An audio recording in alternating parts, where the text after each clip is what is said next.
guys in the dark. So I used to drive between San Francisco and Cheyenne, Wyoming a lot of times. It's about 16 to 20 hours of driving depending on the weather. My second time driving that route, I was driving at night when suddenly my truck starts to make this odd grinding noise. Sounded like if it had run over something and it happened to have gotten stuck. It's about 2 a.m. I pull up to a very lit rest stop. I wake up my buddy, who has been sleeping this whole time. As we both make our way out of the vehicle, I start to explain to him the situation about the grinding noise. When he started to hear what it sounded like a kid crying. Mind you, there's not a lot of cars in sight besides ours. And at the same time, we had heard frequent stories about child trafficking, kidnappings nearby, so we decided to go check it out. We grabbed our flashlights and made our way towards the bathrooms, which the noise was coming from there. As we got closer, we realized that it was coming from the woman's bathroom. It's a low, dull sobbing, and we were prepared for the worst. We walked in expecting to see someone brutally beaten, or possibly even worse. We see nothing, but only hear the sound. It's still there, but there's no one there. It's completely empty inside. We turn on the lights. Still, there's nothing. We check each stall just to make sure. There's nothing. We even looked exactly where the noise was coming from, and again there was nothing. I wasn't sure if it was a camera or a hidden speaker. I'm really not sure what the fuck was going on. My buddy happens to see a small window. He opens it up. The noise suddenly stops. We stood there for a few seconds, and the window slammed shut on its own, and the crying began once again. We were out of that bathroom in seconds as we ran towards the truck. Funny thing is, we could still hear the crying, of course. The grinding noise is still there, though. So this time, I pull up to another rest stop some miles away from where we checked underneath. We saw some sort of red and silver metal stuck right in there, but we couldn't take it out.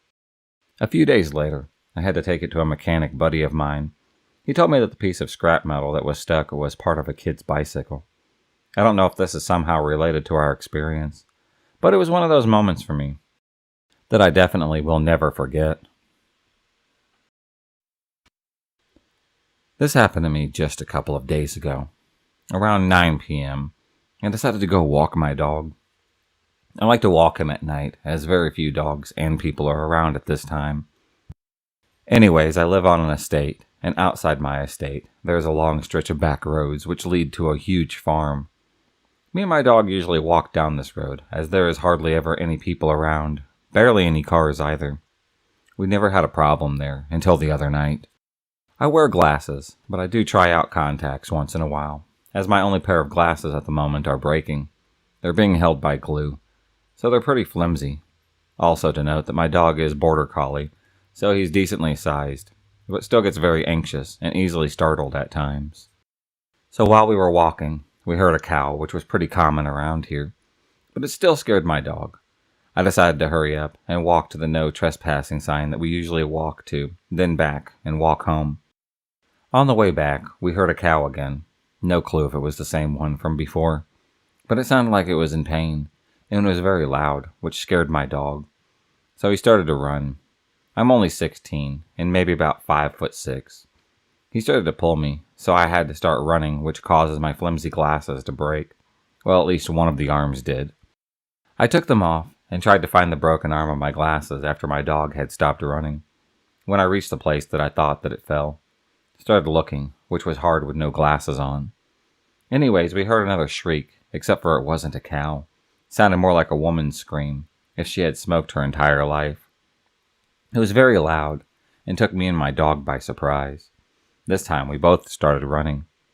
Bear in mind, this stretch of road is usually a goddamn long, and we were only about halfway across it. So that was about another 20-minute walk. But while we were running, I kept hearing that damn shriek. It was getting closer and closer. After a few seconds, beside me in the tree line to the left, I think that I saw a dark figure moving, and then it disappeared. We eventually made it out. I took a look back, and this time I was sure there in the middle of the road was a black figure staring directly at me and my dog. It was pretty tall, too.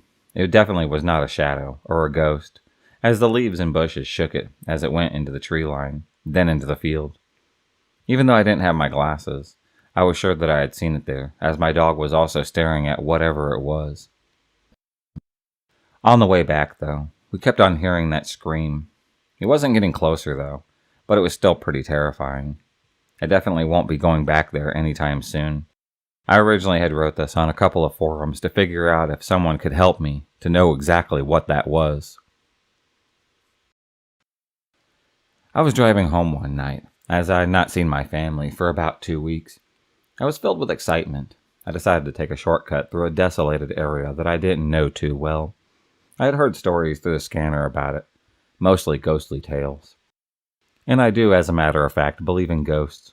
But my eagerness to surprise my wife and kids got the best of me. It was around 3 a.m. or so in the morning.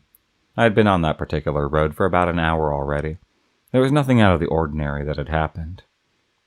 Suddenly I get to an area packed with old creepy trees on the side, and there's tons of shrubbery.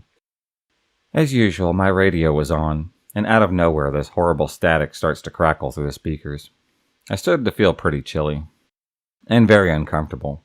When, wouldn't you know it, I saw a man hanging from the tree on the side of the road. There he was. His body was even swinging from side to side. I stepped on the brakes as fast as I could, and carefully, just so I could keep looking through the rearview mirror. And he was still there. I grabbed my coat, my gun, and my flashlight. I had my phone in my pocket. I started to dial 911, but there was no signal.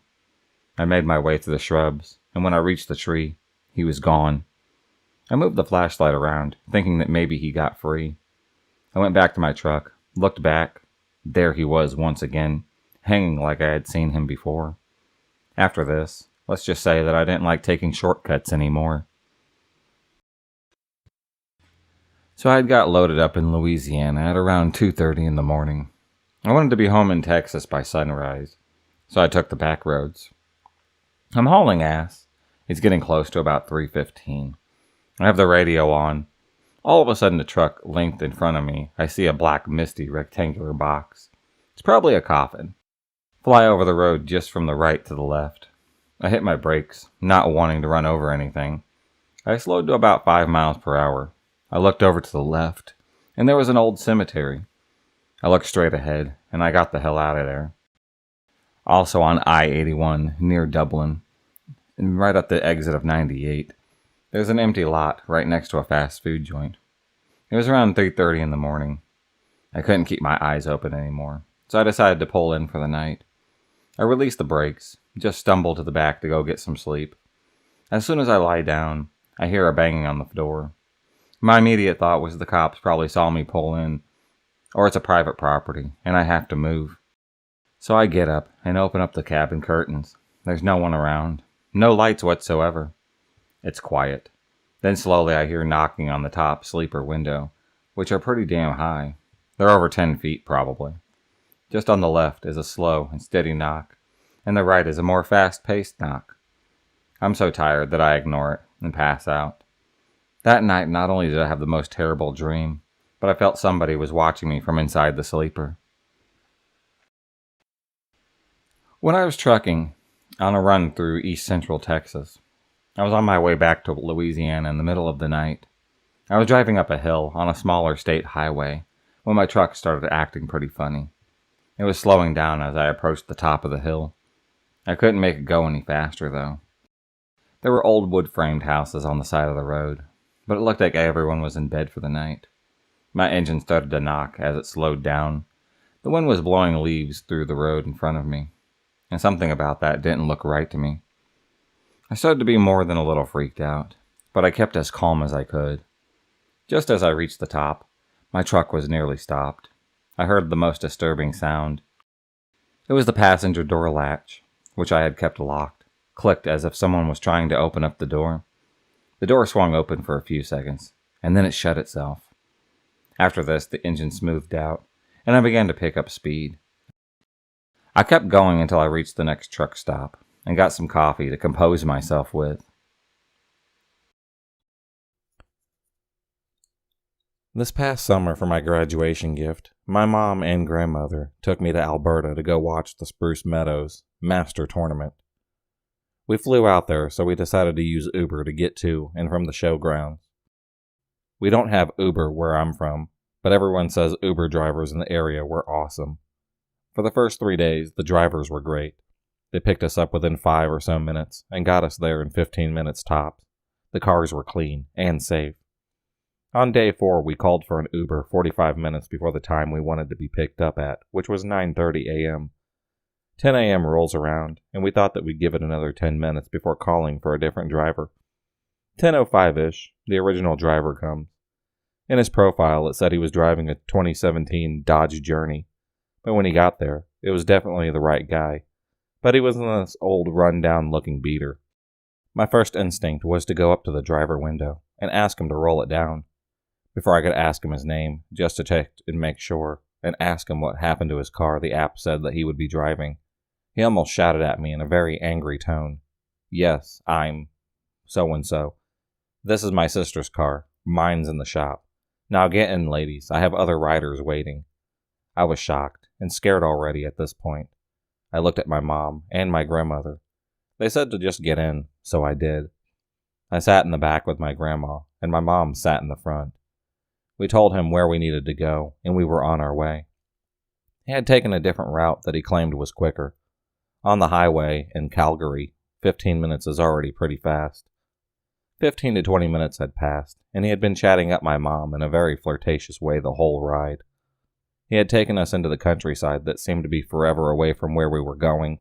It was actually the opposite direction, and I asked him if he knew where he was going, and if we could get back onto the highway. He ignored me and kept on driving. Another 10 minutes passed. I was freaking the hell out. My mom was obviously quite uncomfortable as well, and we were still in the countryside. He pulls over on the side of the road. We just sat there for a solid 5 or 6 minutes. At this point, I was shaking and had to hold my grandmother's hand. The driver turned around to put his hand on my leg, but I quickly shifted away. Then he proceeded to look at all 3 of us and say that I'm sorry for the long ride, ladies. I know I've gone out of the way, but you're all just too beautiful for me to let you leave so soon. What the fuck, dude? I wanted to get out of the car. We all sat there in silence, and all I could think was, holy fuck, this guy is going to kill us. He made other creepy remarks towards me, commenting on how youthful and full of life I am. Some real serial killer stuff. After sitting there in shock for what felt like hours, my sweet, quiet grandmother screamed at him, telling him to turn around and get back on the highway. He finally pulled off the side of the road and continued on the country road. The whole way he kept looking back at me and making increasingly sexual marks. About an hour and a half later, we got to the grounds. I was extremely shaken up and almost in tears. I wished we had just called another Uber. I hope he doesn't do this to all of his female passengers. I will never be taking a ride share ever again. Uber driver from hell. You made me miss like 2 hours of the show. You scared me half to death. I gave you 0 stars. I've already called your superiors, and I really hope that you get fired for this. This happened back in October of 2006. At the time, I was just a 19-year-old kid, always on the lookout for adventure. One Friday night after wrapping up my shift at McDonald's, I had met up with some friends who suggested that we go check out this haunted location called White's Bridge. My one buddy, Brandon, said he had recently learned about it and began telling us the legends associated with the 100-year-old wood-covered bridge. We never were one to turn down a spooky experience. We all piled into my green Ford Taurus and headed out onto our journey. Brandon gave us directions, guiding me off the main road. Within minutes, we were on the dirt back roads, surrounded by woods and cornfields. Our only way of reference was a blinking cell tower off in the distance. We could tell that we were getting further away from the city, as our cell phones began slowly losing service. As we rode deeper and deeper into what legitimately felt like the absolute middle of nowhere, Brandon repeated the legend associated with the bridge. In the early 1900s, a local farmer discovered that his beloved wife had been cheating on him, and in a fit of rage, he had killed her and her lover after discovering them in the act. After committing the cold-blooded murder, the farmer left his home, wandered the dirt roads in a daze. He eventually came upon White's Bridge, where the realization of what he had done finally began to sink in, and decided he would rather die than face the consequences of his actions. He hoisted a rope over one of the bridge's rafters and then hung himself. As far as I can tell now, the story is complete fiction, but we totally believed it at the time. After a long and bumpy ride, Brandon instructed me to turn right on an off-road that I couldn't have even noticed, had he not pointed it out, of course. I took the turn, and there before us was White's Bridge. It looked like something straight out of a horror film.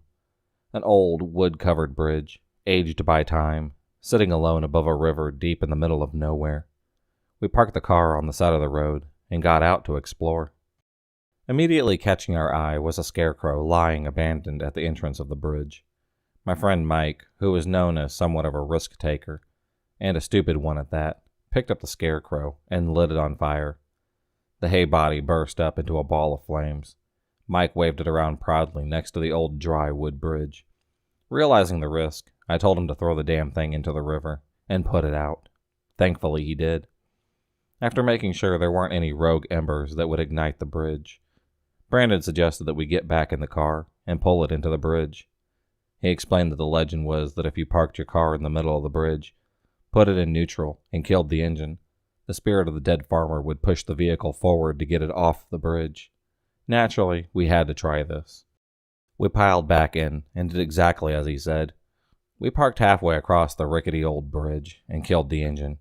We sat in the pitch black, saying nothing, waiting for something, anything to happen. The only sounds were the creaking of the bridge, the river flowing beneath us, and footsteps. Suddenly, the back driver's side door opens, and a woman abruptly enters the back seat, cramming in next to my two friends back there. She looked to be in her late 20s, maybe her early 30s. Long, straight black hair, slim, and wearing a plaid shirt and blue jeans. It's been a while, but this is essentially how I remember the conversation going. "I saw your fire signal for me," she said. Wait, what?" I replied, totally freaked out and at a complete loss for words. "I'm so glad that you came. My boyfriend's car broke down the other way. I need a ride back there." My brain was doing its best to compute the situation. "I'm sorry, but who are you?" I asked. "What are you doing out here?" "I told you," she responded curtly. "My boyfriend's car broke down over there. Can you please give me a ride so that I don't have to walk all the way back?" She was pointing ahead towards a narrow road that forked off to the right on the other side of the bridge. My friend Mike, the scarecrow burner, and ever the gentleman, added, "I mean, if you need a place to stay, you're more than welcome to come crash at my place." "I got plenty to drink, and—" I interrupted him. "No, lady, listen, I'm sorry. I don't know who you are, and you just got in my car, and this is all really weird. You could be an axe murderer for all I know, and, I'm sorry, you have to get out." She glared at me in the rearview mirror. If looks could kill, I would have been done for. "But you signaled for me," she responded in an irritated tone. "We weren't signaling for you, got it? Now get out." She let out an angry sigh and got out, walked back in the direction from which she came, and disappearing into the night. I started the engine right up and looked at my friends. They all had looks of disbelief on their face. Without saying a word, I put the car in drive and slowly rolled forward and off the bridge. We needed to turn around and go back across the bridge to get back to where we had come from, and the only way to do that was to pull into the side road that the woman had said her boyfriend's car had broken down on, and then reverse. As I pulled onto the side road, my headlights illuminated the 3 posted signs that I hadn't been able to see from the bridge: "No trespassing," "Private property," and "Do not enter." Looking up the road, there was no sign of the woman. Wherever she went, it didn't appear that she went that way. I didn't want to stick around, though, so I backed up and crossed the bridge again, and from there began the journey home. We didn't have much to say on the ride home. I think we were all equally stunned, except for Mike, who asked if he knew anyone that would be awake at this hour that he could score some weed from. I visited White's Bridge a couple other times after that, but nothing of note happened in my subsequent visits. Sadly, some delinquents burned down the old White's Bridge some years ago. It was rebuilt, but from what I hear, it's just the same as the original. I don't have any plans to go and check it out. This past summer for my graduation gift, my mom and grandmother took me to Alberta to go watch the Spruce Meadows Master Tournament. We flew out there, so we decided to use Uber to get to and from the show grounds. We don't have Uber where I'm from, but everyone says Uber drivers in the area were awesome. For the first 3 days, the drivers were great. They picked us up within 5 or so minutes and got us there in 15 minutes tops. The cars were clean and safe. On day 4, we called for an Uber 45 minutes before the time we wanted to be picked up at, which was 9:30 a.m. 10 a.m. rolls around, and we thought that we'd give it another 10 minutes before calling for a different driver. 10:05-ish, the original driver comes. In his profile, it said he was driving a 2017 Dodge Journey, but when he got there, it was definitely the right guy, but he was in this old run-down-looking beater. My first instinct was to go up to the driver window and ask him to roll it down. Before I could ask him his name, just to check and make sure, and ask him what happened to his car the app said that he would be driving, he almost shouted at me in a very angry tone. Yes, I'm so-and-so. This is my sister's car. Mine's in the shop. Now get in, ladies. I have other riders waiting. I was shocked and scared already at this point. I looked at my mom and my grandmother. They said to just get in, so I did. I sat in the back with my grandma, and my mom sat in the front. We told him where we needed to go, and we were on our way. He had taken a different route that he claimed was quicker. On the highway in Calgary, 15 minutes is already pretty fast. 15 to 20 minutes had passed, and he had been chatting up my mom in a very flirtatious way the whole ride. He had taken us into the countryside that seemed to be forever away from where we were going. It was actually the opposite direction, and I asked him if he knew where he was going, and if we could get back onto the highway. He ignored me and kept on driving. Another 10 minutes passed. I was freaking the hell out. My mom was obviously quite uncomfortable as well, and we were still in the countryside. He pulls over on the side of the road. We just sat there for a solid 5 or 6 minutes. At this point, I was shaking and had to hold my grandmother's hand. The driver turned around to put his hand on my leg, but I quickly shifted away. Then he proceeded to look at all 3 of us and say that I'm sorry for the long ride, ladies. I know I've gone out of the way, but you're all just too beautiful for me to let you leave so soon. What the fuck, dude? I wanted to get out of the car. We all sat there in silence, and all I could think was, holy fuck, this guy is going to kill us. He made other creepy remarks towards me, commenting on how youthful and full of life I am.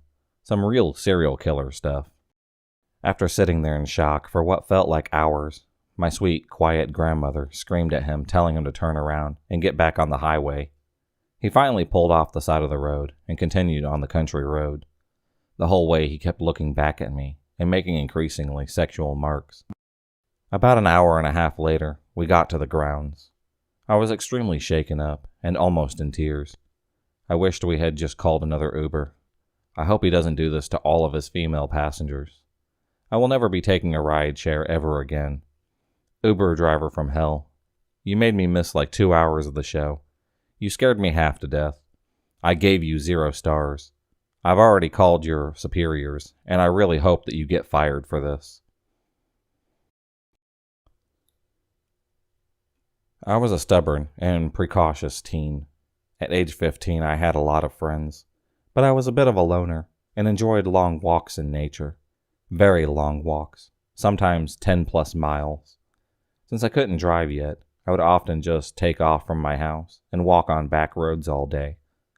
This was before smartphones, as I was 100 pounds, very tiny girl. My parents probably shouldn't have allowed it, but they had always been really relaxed in their parenting. But like I said, I was stubborn. I also had an unhealthy attitude of invulnerability and naivety. On these walks, people would often pull over and ask me if I needed a ride. The vast majority were just men. I never said yes. Usually I would respond politely with, "No thank you, I'm just on a walk," and they would leave me alone. Maybe after a, "Are you sure?" and a concerned look at most. This happened hundreds of times without incident. However, there was this one time that I got a bit lost while walking. Not really lost, as I could easily backtrack the 5 or 6 miles home, but I had taken a wrong turn and wandered into a very rural area that I had not expected to be in. Whatever, it was a nice day, so I kept on walking. A guy in his early 30s, a bit of a junky car, passed by and asked if I needed a ride. As per usual, I politely declined, and he drove on. I got creepy vibes, but didn't think much about it. Then 10 minutes later, he pulled up behind me again. This was a rural road, and he must have driven in a very large loop to come up behind me again, miles out of the way. He slowly started driving alongside me while I walked, and asking personal questions, like my name, my age, where I lived. I didn't tell him the truth. He also repeatedly trying to get me into his car. I was very uncomfortable and just wanted him to go away, but was too afraid to be rude to him. However, I was not getting into his car. After an excruciating 5 minutes or so of this, another car came, and he was forced to drive off again. I was more annoyed than scared at this time. That good old invulnerable attitude. Then, like clockwork, 10 minutes later, to my horror, I see the car yet again. This time he doesn't drive alongside me, but parks in a pullout a few feet ahead of me. I don't know what came over me, but instead of panic, my brain just shut down, and I became entirely dissociative. I decided to just ignore him. I walked by the car calmly, continuing my walk. I tried not to look at him, but I stole a glance. He was pointing something at me. It was a gun. Before I had time to react, or even think, a motorcycle pulled up behind us and parked. My stalker seemed extremely panicked by this, and peeled out as quickly as possible. I must have looked freaked out, because the motorcyclist, who looked like a dad type, was concerned. He asked me if I was okay, and if I needed a ride. I gave my usual no thank you, I'm on a walk. He just drove off. I was feeling pretty distrusting at that point, and aside from that, didn't want to climb onto a motorcycle with anyone, even though he had saved me from something potentially very bad. Looking back, I owe quite a lot to him. I'm not sure what compelled him to stop, but thank goodness that he did. I then ran the long distance home, looking over my shoulder the whole way. I never saw that man again. I didn't tell my parents because I was afraid of them restricting my freedom. I still took my long walks, but not again in that area, until a popular nature reserve was opened 3 years later. It was roughly 11:30 p.m. I was driving home from work. I got off the interstate exit, passed a few traffic lights, and found myself behind a very slow-moving vehicle. It was a one-way road, but I kept my distance and did not tail the driver in front of me. I was so close to home and listening to some good music that I wanted to finish, so I took my time and did not get aggravated. Most people I know would just cut over the double yellow lines, zoom past someone moving 10 miles per hour for no reason. But then all of a sudden, the vehicle pulled over into a parking lot off to the side. Finally, I thought to myself, I picked up speed and got closer to home. A quick glance in my rearview mirror. I saw the headlights of the previously pulled over vehicle getting closer and closer as I slowed down for a stop sign. I wasn't very far from home now. I took a few back roads, only to see that this vehicle was clearly following me. Made a few turns, and they followed right behind me. After some more quick maneuvers, the headlights disappeared. If I hadn't lost him, I wouldn't simply park my car home, for obvious reasons, of course. I proceed to park along a curb outside of my house. Just to give some imagery, my home is directly parallel to a side street. Stupid me, I didn't cut off my lights. I just sat in the car for a second thinking, what the hell did I do to piss off that guy? Then I saw bright lights at the beginning of the parallel side street. It was that same vehicle. They zoomed down the street. It was clear that they were searching for me. They never slowed down either. I thought that they were going to ram straight into the side of my car, and then their brakes came to a screeching halt.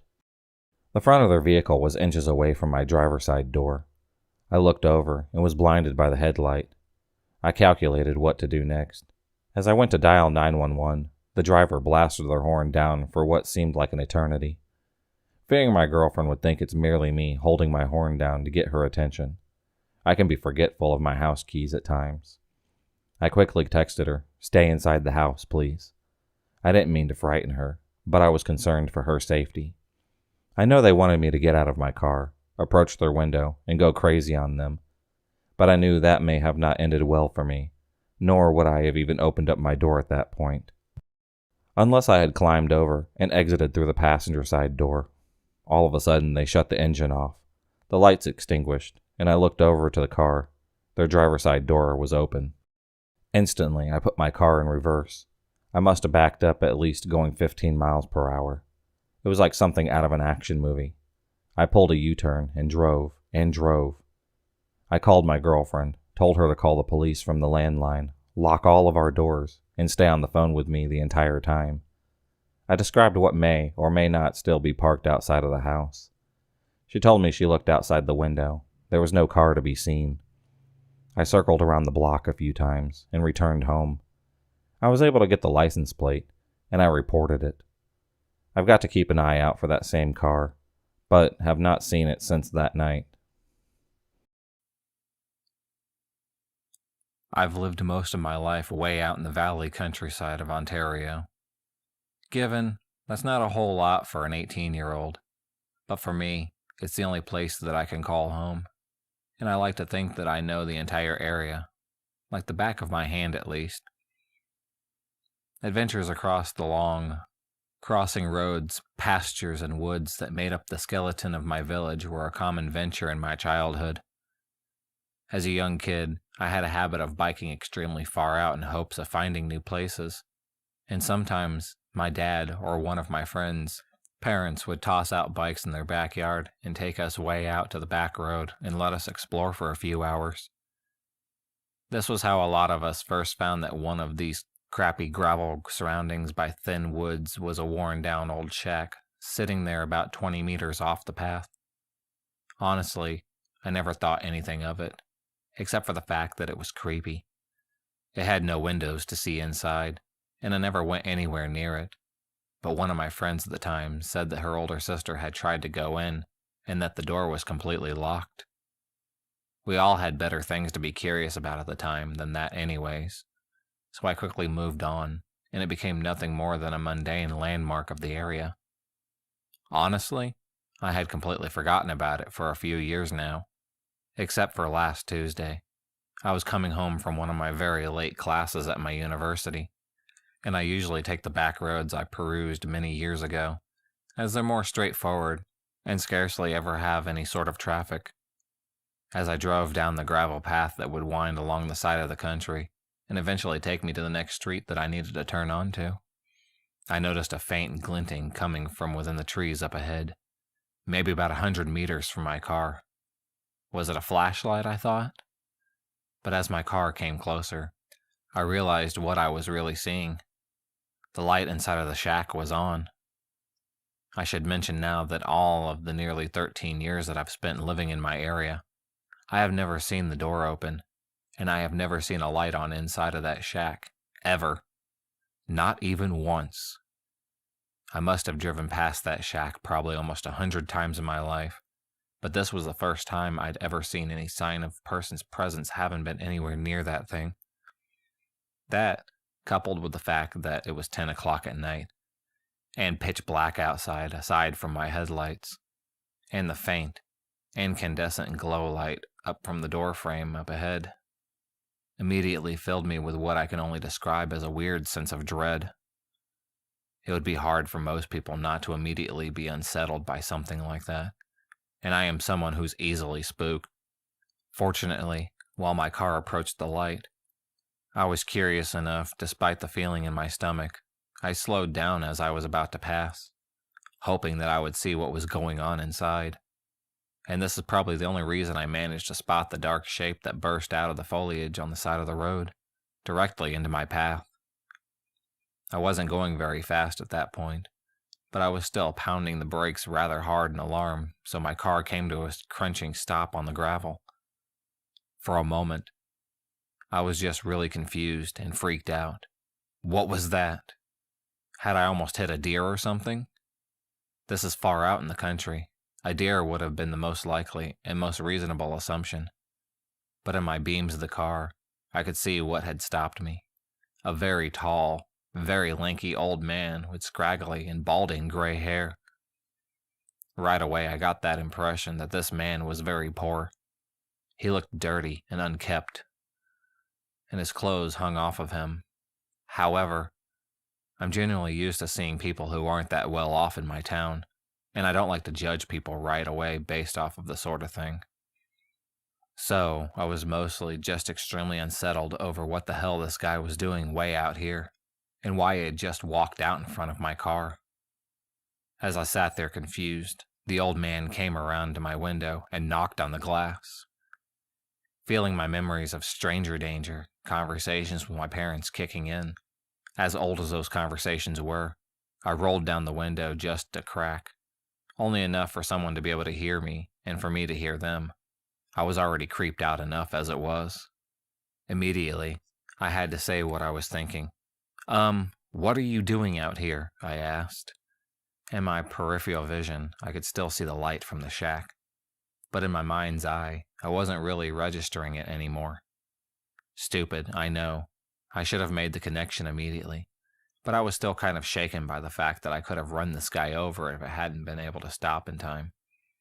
And being a new driver, and all the thought of that was terrifying. After a small pause, the man started talking to me. He had a thick, croaky sort of voice, and he spoke very slowly. "My truck, it's broken down," he explained. Oh, okay. I was also getting the feeling that he wasn't really all there, mentally at least. I didn't have to look around to notice there wasn't any truck on the side of the road, but I did anyways. Turning my head around to confirm what I already knew, there was definitely no truck. Had he somehow driven it into the tree or something? As far as I could remember and see, there wasn't enough space anywhere in them for a truck to fit through. What was the man talking about? While I was looking, it was honestly as though I could feel that he was watching me.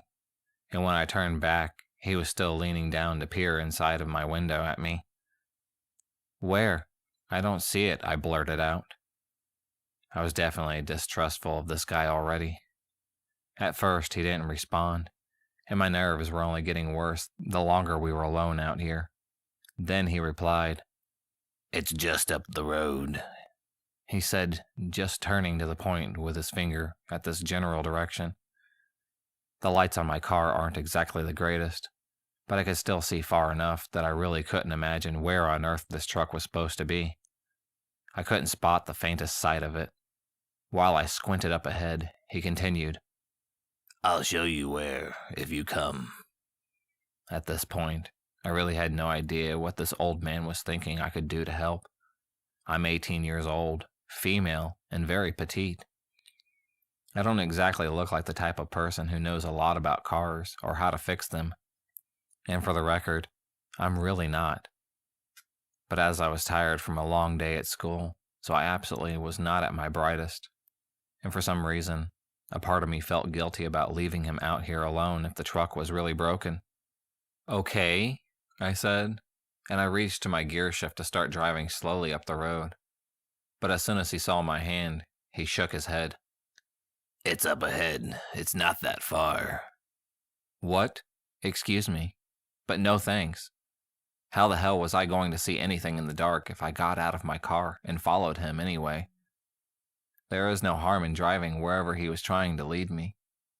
The more I talked to the guy, the more unnerved I was getting, and the more red flags were starting to pop up in my mind. I couldn't see a car anywhere, and this total stranger wanted me to get out of mine and follow him into the dark on this creepy road in the middle of nowhere.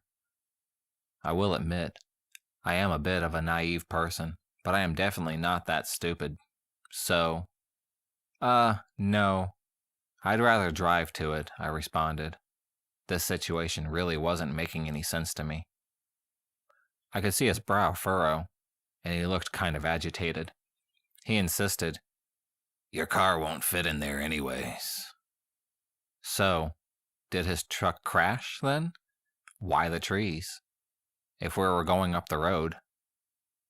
I remember what I'd just been thinking a minute earlier about there not being enough space, and I asked him, "Then how did yours get in the trees?" The logical explanation would have been that his truck had swerved off the road.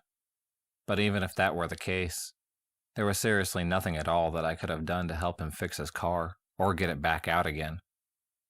It genuinely made no sense at all to be asking me to come and help him, and the entire situation was beginning to make me very scared.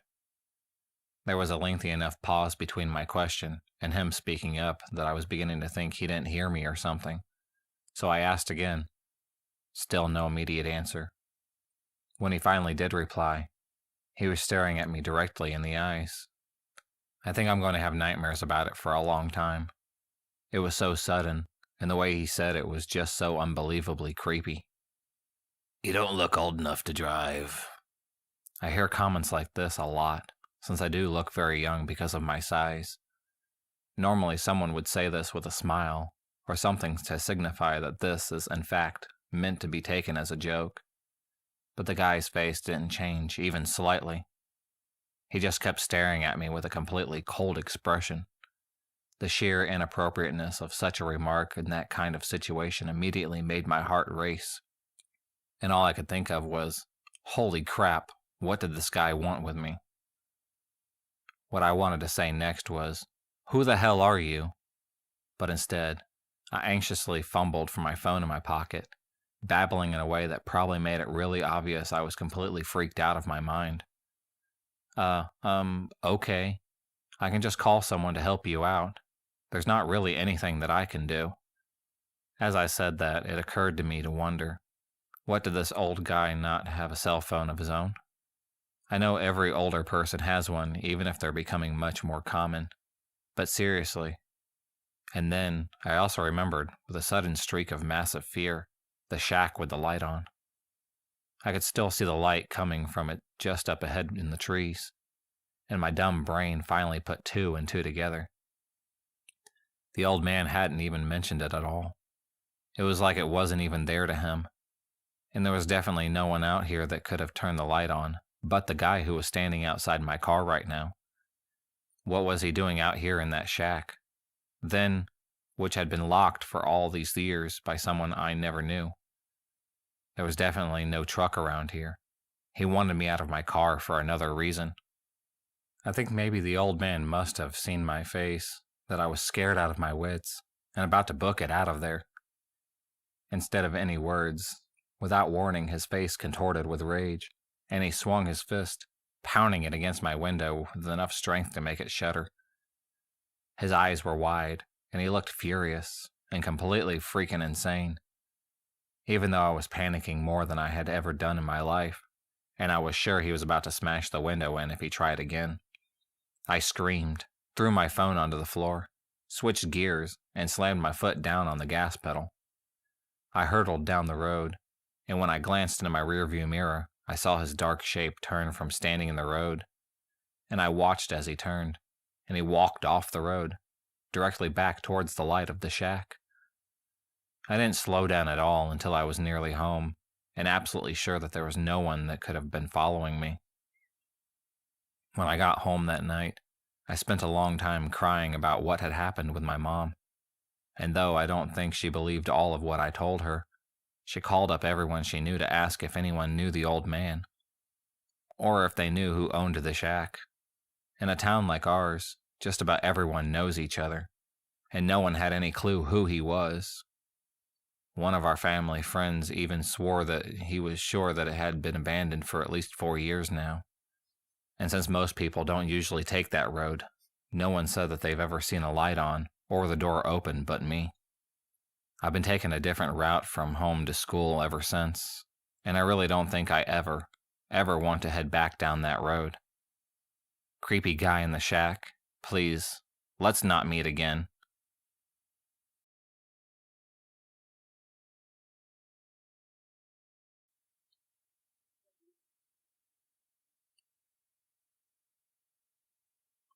This was a strange encounter.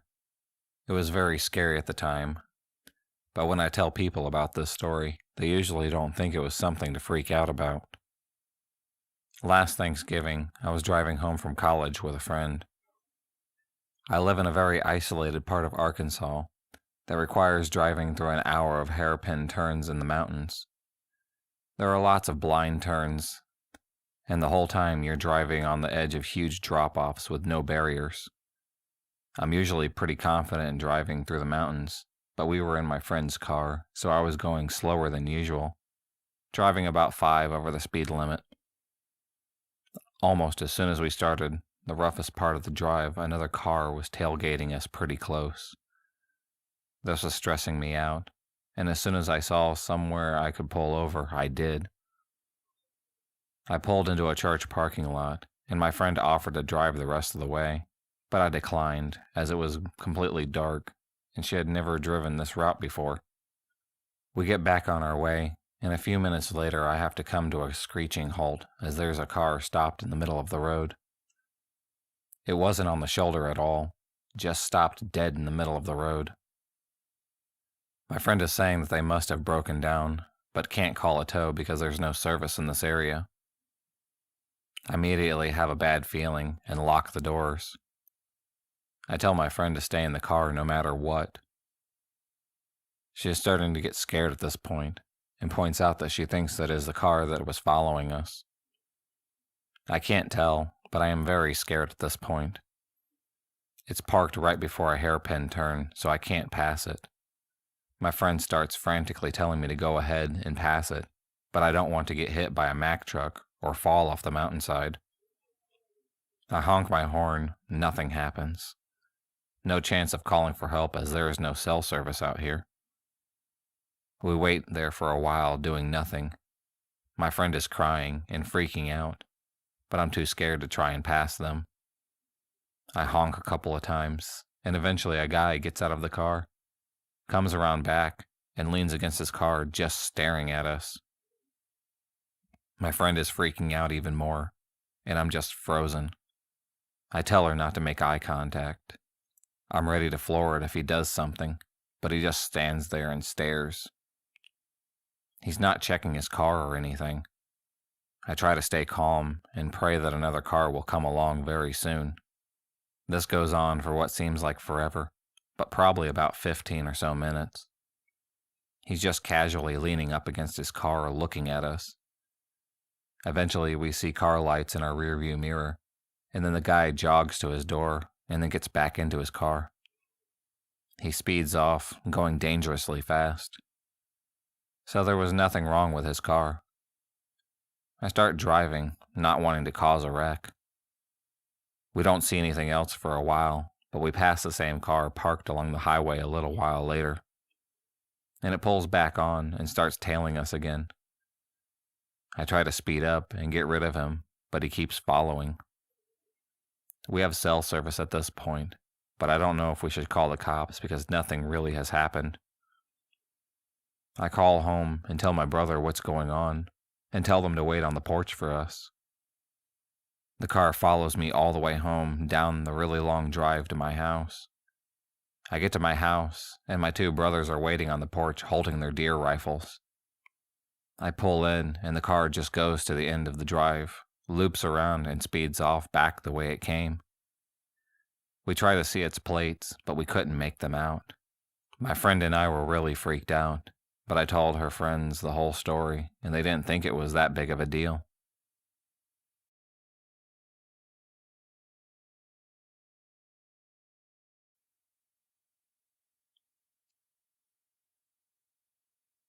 This happened about 3 years ago when I was a senior in high school. My now ex-boyfriend and I were in the car. We went to meet another couple at the movies after a basketball game just to kill some time. We were all bored, and none of us wanted to go home. We went to the 10:30 showing of Dear John, which, by the way, I fell asleep in. I didn't care for romantic movies much, and the only good part had to be Channing Tatum. Anyways, the movie ended, and we all piled into our cars. I had to take my boyfriend home because he didn't have his license yet. I hated the back roads, but they were much quicker than going through town, and most likely being stopped at every single red light. He lived out in the middle of absolutely nowhere. We're about 5 minutes away from his house when my headlights reveal a young woman standing in the road frantically waving her arms, flagging me down. It's about midnight at this point, and I'm wondering if maybe, possibly her car broke down. I felt nothing wrong with this situation, so I pulled over to the side of the road. I might want to mention in advance that I am so freaking stupid for doing this. She rushes up to the car and asks if we can give her a lift. She tells us that her boyfriend and her got into a fight, and he forced her out of his car, and she was walking home. She still had about 10 miles to go. I felt bad for her, but I still was suspicious. I told her she could use my cell phone if she needed to, and then made up an excuse that I didn't have enough gas to get her where she wanted to go. She said she would give me money, and then out of nowhere she starts looking at me and smiling. She kept repeating things like, "Oh my God, I know you. I remember. Don't you remember me?" I have never before seen this woman in my whole life. She kept saying things like, "How could you refuse a ride to someone you know? I'm not a stranger." I only had my window cracked about 3 inches at this point, and when I kept refusing her a ride, she got angry and cursed at me, calling me all kinds of names. She reached in the car and tried hitting me when I rolled up the window and caught her fingers in the window between the frame and the glass. She screamed. I unrolled it enough so that she could remove her fingers and quickly locked my door before she tried that. Out of nowhere, a man comes out from the wooded area next to the road. This guy was huge. He looked like a security guard that you would see with like Beyonce or something protecting her from the paparazzi. I was frozen. My boyfriend slowly took his cell phone from his pocket and dialed 911. He hit my hood and demanded that I get out of the car or he was going to pull a gun on me. I snapped back into reality and put my car in reverse. I swerved around the man and the woman as tears were pouring out of my eyes. The adrenaline had finally gotten to me, and I realized that we had just gotten out of something that could have been a very awful ending for us. We reached my boyfriend's house and waited for the police. They took our information, and we told them what had happened. They made their way back to the spot and found burlap sacks, a gun, a knife, a rope, and a camera. They also found tire marks where a car had been parked in the wooded area. What did they want with us? Most likely, I will never find out. This has to be the scariest thing that has ever happened to me, but I am so happy that I got out safe and alive.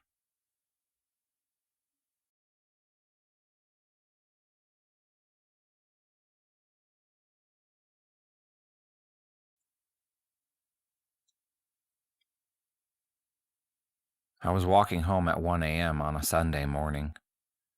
It was a transition between autumn and winter. Cold, but no snow or rain. Just cold and overcast. This night it had gotten cold to the point where it was foggy as well. All was silent, and for whatever reason, there wasn't any cars around.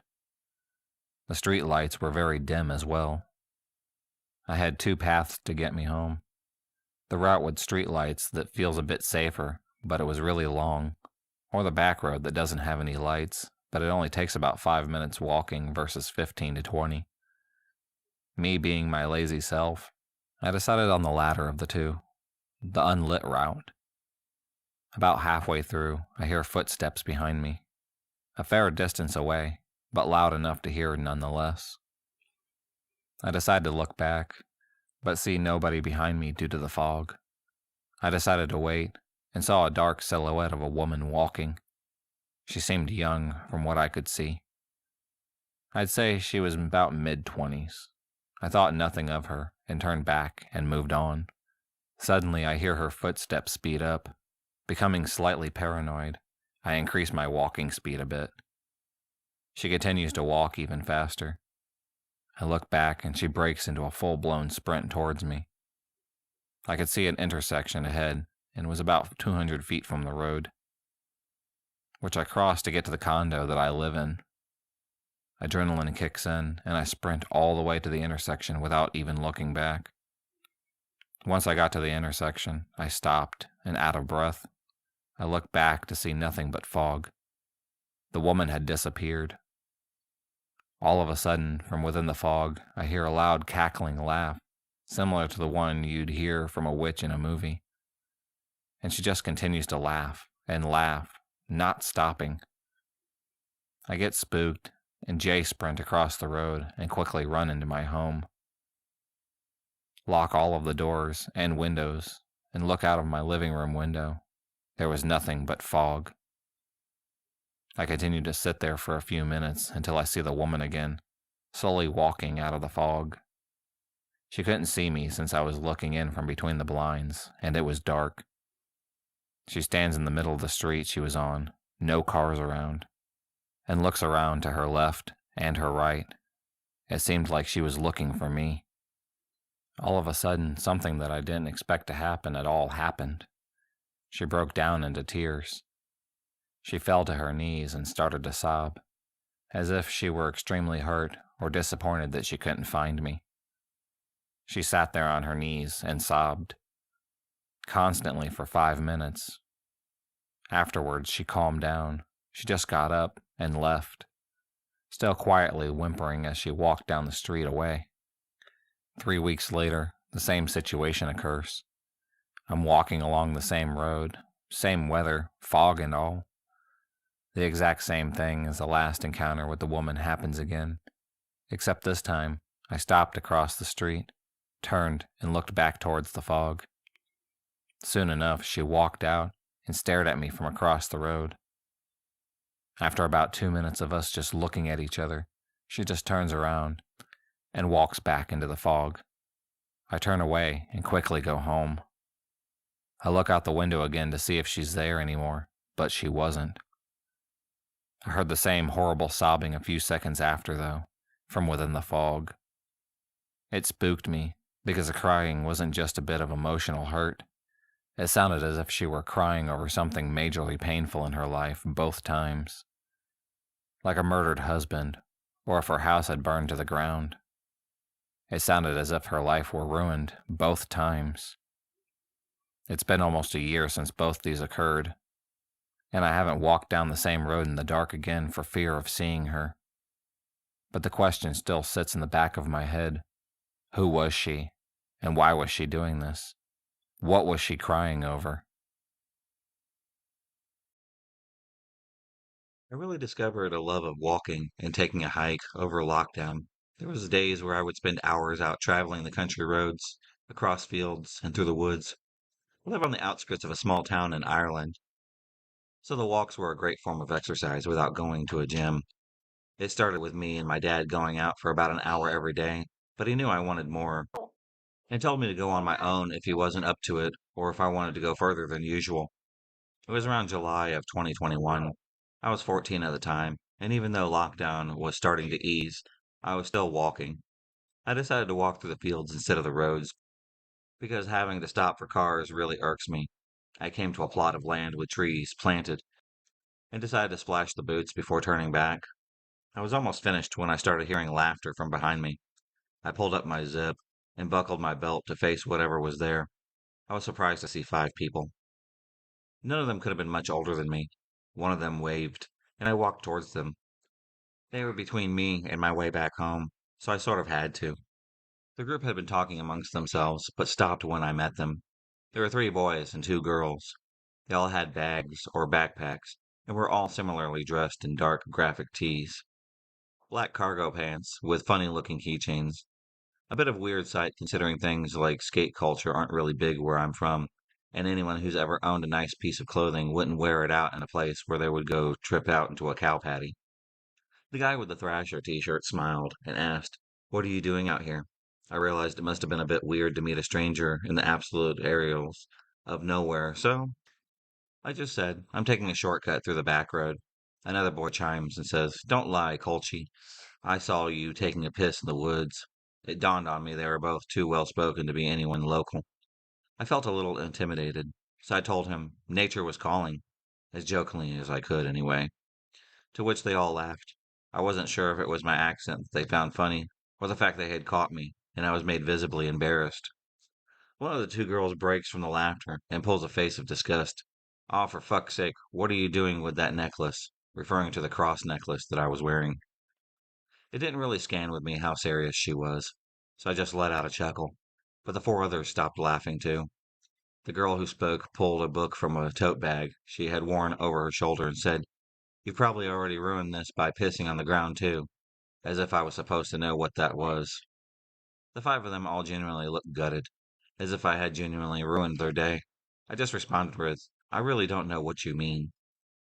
A bleeding noise came out from the Thrasher guy's bag. I look at him, and the group starts to act skittish. The girl with the book says, "Let's just look for a good spot," and walk past me. I turn and see the Thrasher guy's backpack look sort of lumpy. At the time, I really didn't know what was in there. But as I was nearly home, around 40 minutes later, I walked past a field with sheep, and I realized I stole a fucking animal from one of the farms. I told my parents later that day. I was away cycling. I took the bike as far as I could and jogged to where I last saw the group disappear into the woods. I looked around, and there was a dead lamb with several shallow gashes all over it, with some of its wool almost pulled out. The number 5 in blue spray paint was still partly visible. I'm guessing they left it there after cutting it and bled it out dry. I don't believe in that satanic panic antichrist thing, but I know they were probably sacrificing the lamb for some reason or the other.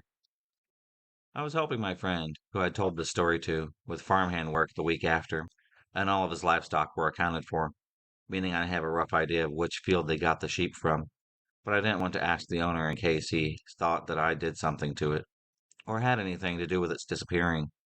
Me and my friends went back to the wooded area, because I didn't want him to think I was messing with him, but I haven't been back there since. I was a stubborn and precocious teen. At age 15, I had a lot of friends, but I also was a bit of a loner and enjoyed long walks in nature. Very long walks, sometimes 10 plus miles. Since I couldn't drive yet, I would often take off of my house and walk on back roads all day long. This was before smartphones, as I was 100 pounds, very tiny girl. My parents probably shouldn't have allowed it, but they have also been very relaxed in their parenting. But like I said, I was stubborn. I also had an unhealthy attitude of invulnerability. On these walks, people would often pull over and ask me if I needed a ride. The vast majority were men. I never said yes. Usually, I would just respond politely with no thank you, I'm just on a walk, and they would leave me alone, maybe after asking if I was sure, and a concerned look on most. This happened hundreds of times without incident. However, there was one time that I got a bit lost while walking. Not severely lost, as I could easily backtrack the 5 or 6 miles home, but I had taken a wrong turn and wandered into a very rural area that I had not expected to be in. Whatever. It is a nice day, so I just kept on walking. A guy in his early 30s, a bit of a junky car, passed by and asked if I needed a ride. As per usual, I politely declined, and he drove on. I got creepy vibes, but I didn't think much of it. Then about 10 minutes later, he pulled up behind me again. This was a rural road, and he had just driven in a very long loop to come up behind me again, miles out of the way. He slowly started driving alongside me while I walked, and asking personal questions. My name, my age, where I lived. I did not tell him the truth. He also repeatedly tried to get me into his car. I was very uncomfortable, and I just wanted him to go away, but was too afraid to be rude. However, I was not getting into his car. After excruciating 5 minutes or so of this, another car came, and he was forced to drive off once again. I was more annoyed than scared at this point. That good old invulnerability attitude. Then, like clockwork, 10 minutes later, to my horror, I see the car once again. This time, he doesn't drive alongside me, but parks in a pullout a few feet away. I really don't know what came over me, but instead of panicking, my brain just shut down, and I became entirely dissociated. I decided to just ignore him. I walked by the car calmly, continuing my walk. I tried not to look at him, but I stole a glance. He's pointing something at me. It was a gun. Before I had time to react or even think about it, a motorcycle pulled up behind us and parked. My stalker seemed extremely panicked by this and peeled out as quickly as possible. I must have looked freaked out because the motorcyclist, who looked like a dad type, was concerned. He asked me if I was okay and if I needed a ride. I gave my usual no thank you, I'm just on a walk, and he drove off. I was feeling pretty distrusting at that point, and aside from that, I didn't want to climb onto a motorcycle with anyone, even though he had saved me from something potentially very bad. Looking back, I owe quite a lot to him. I'm not sure what compelled him to stop, but thank goodness he did. I then ran the long distance home, looking over my shoulder the whole way. I never saw that man again. I didn't tell my parents because I was afraid of them restricting my freedom. I still take my long walks, but not again in that area, until a popular nature reserve was opened 3 years later. So when I was about 15 or so, I would go grocery shopping with my mom. This time she didn't need groceries, but some other things that weren't super close by. We lived out in the country, and the closest town didn't have what we needed. So we went to the bigger town, about an hour away. Our last stop was the grocery store, as my mom didn't want to have a bunch of groceries in the car on a hot summer day while she got whatever else she needed. While we were there, I noticed an older man, tall, skinny, semi ill looking, that was paying a lot of attention to us and me. I also caught him talking to himself a lot. I almost ran into him when we were switching aisles. I told him sorry, and since then I had seen him like 5 times, and every time I felt a shudder, and I'd look around, and he would be somewhere staring at me. I told my mom, and she said that we were almost done shopping. A few minutes later, we got distracted talking about ice cream. I was telling her about this ice cream brand that my brother, who happens to be a health nut, told me about, and that it was supposed to be a lot better for you than the well-known name brands. We started searching for it. It was on the end of the aisle, and she was on the other side. I ended up finding it and reached into the freezer to grab it. When I turned around, the old man was right behind me, like way too close. I could feel his breath on my face. He said something like, "You're way too pretty to be eating that. It will rot your teeth." I freaked out. I pushed past him and ran back over to my mom. I said, "I found it. Let's go." She saw the look on my face and looked past me and saw the man. We headed quickly for the registers, and unfortunately, we had a lot of groceries. And the old man got in line next to us and only had a few things with him. He kept talking to himself. I was keeping a very close eye on him and was relieved when he exited the store. But unfortunately, that wasn't the end of it. When we left the store, I noticed him sitting in his car outside the doors. He sat there and watched us put the groceries in the car and got behind us as we went to go leave the parking lot. I was freaking out. My mom told me that it would be okay. She was right there with me and nothing would happen. We ended up taking some back roads home. My mom thought maybe he would get lost. As I said, we were about an hour away from home, and the back roads made it even longer. We were about 5 to 10 minutes away from home, and he was still following us. When I asked my mom if I should call the cops, she said no. Just call your dad. Tell him what's going on. Tell him to be waiting outside with the shotgun. So I called my dad and told him exactly what was happening, and he had an idea. Since we lived out in the country, my parents' neighbor was about a quarter, maybe a half a mile down the road from us. They had a long driveway that you didn't see their house from the road. He told me to have my mom go there instead so that the guy wouldn't know where we lived.